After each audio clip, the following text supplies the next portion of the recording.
Bible कहती है अधिकार वाली प्रार्थना।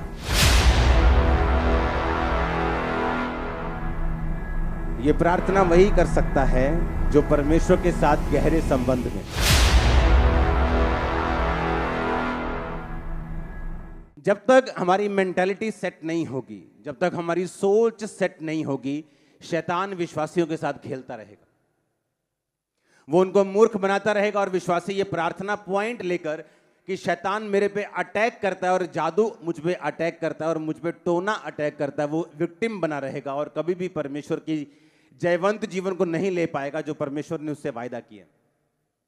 परमेश्वर ने कहा, देखो मैंने तुम्हें सांपों और बिच्छुओं को रौंदने का पूरा अधिकार दिया, किसी भी वस्तु से तुम्हें कुछ भी हानि नहीं होगी। कि परमेश्वर ये कहता है कि धूल झाड़ कौन झाड़ेगा?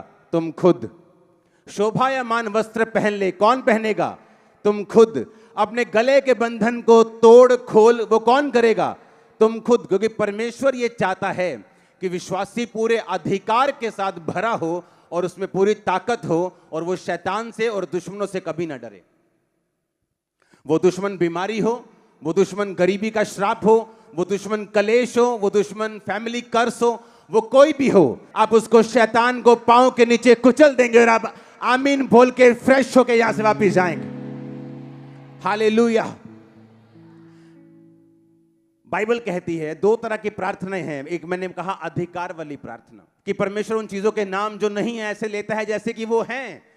जैसे आप सुबह उठकर बोल सकते हैं, बहुत बरकत पाने जा रहा हूं, मैं एक अनॉइंटेड विश्वासी हूं, अनॉइंटेड मैन ऑफ गॉड हूं, मैं परमेश्वर का प्रिय हूं, परमेश्वर मुझसे प्यार करता है। चाहे आपकी लाइफ में कुछ भी हो रहा हो, आपके मुंह के वर्ड्स जो हैं आपको बिल्ड करेंगे। जो नहीं है वो हो जाएगा, जो नहीं है वो बन जाएगा, जो आप एक्सपेक्ट कर रहे हैं वो हो जाएगा अगर आप अपने मुंह से बात करेंगे तो।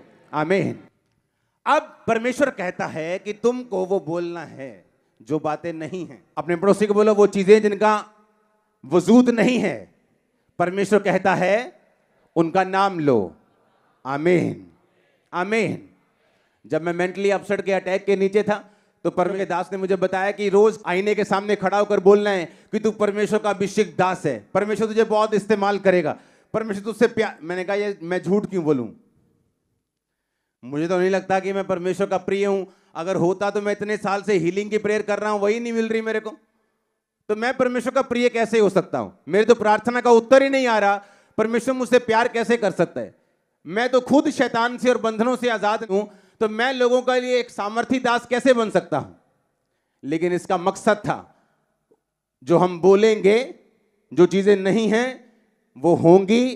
कौन कर सकता है अधिकारों के साथ प्रेयर? सारे अधिकारों की प्रार्थना कौन कर सकता है? यह प्रार्थना वही कर सकता है जो परमेश्वर के साथ गहरे संबंध में है। यह प्रेयर वही कर सकता है जिसने परमेश्वर के साथ अपने संबंधों को मजबूत बनाया हुआ है। बिना परमेश्वर के रिलेशनशिप के अगर आप शैतान को डांटेंगे वो आपकी बात नहीं सुनता। जब मैं परमेश्वर के साथ समय बिता लेता हूं और फिर शैतान को डांटने के लिए जाता हूं, वो पहचानता है कि ये कौन है।